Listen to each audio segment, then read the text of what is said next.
पुण्याच्या जुन्नर आणि आंबेगाव तालुक्यामध्ये वादळी वाऱ्यासह जोरदार पाऊस झाला। यामुळे केळी बागाचं मोठं नुकसान झालं। यामुळे केळी उत्पादक शेतकरी आता आर्थिक संकटात सापडलाय।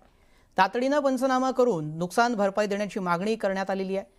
दरम्यान याचा आढावा घेतलाय आमचे प्रतिनिधींनी, पाहूया। उत्तर पुणे जिल्ह्यातील आंबेगाव आणि जुन्नर या तालुक्यांमध्ये झालेल्या वादळी वाऱ्यासह पूर्वमोसमी पावसामुळे या भागातील उभी पिकं अक्षरशः जमीनदोस्त झाली आहेत। खरं तर या वादळी पावसाचा सर्वाधिक फटका जो बसलाय तो आंबेगाव आणि जुन्नर तालुक्यातील केळी पिकाला बसलाय। आपण या ठिकाणी पाहू शकताय, या ठिकाणी आपण आंबेगाव तालुक्यातील पिंपळगाव या गावामध्ये आहोत आणि आपण पाहू शकताय हे उभं केळीचं पीक जे आहे ते या ठिकाणी अक्षरशः जमीनदोस्त झालंय।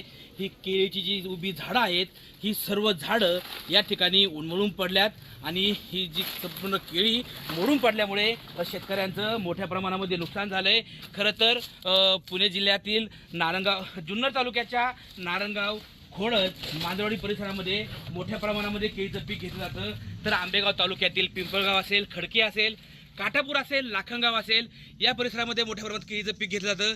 मात्र या संपूर्ण परिसरामध्ये झालेल्या वादळी वाऱ्याच्या पावसामुळे या भागातील केळीचं पीक जे आहे हे अक्षरशः जमीनदोस्त झालंय।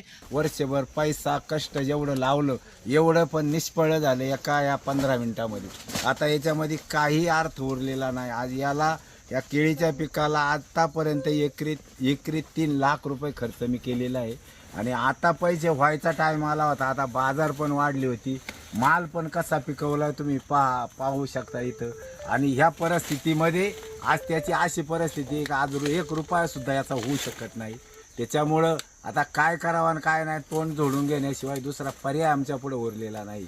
आता काय सरकार मायबापांनी लवकरात लवकर आम्हाला याची भरपाई द्यावी हीच आमची नम्र विनंती। खरं तर आपण पाहिलं या ठिकाणी जे आहे शेतकऱ्यांचं केळी पिकाचं जे आहे हे मोठ्या प्रमाणात नुकसान झालंय।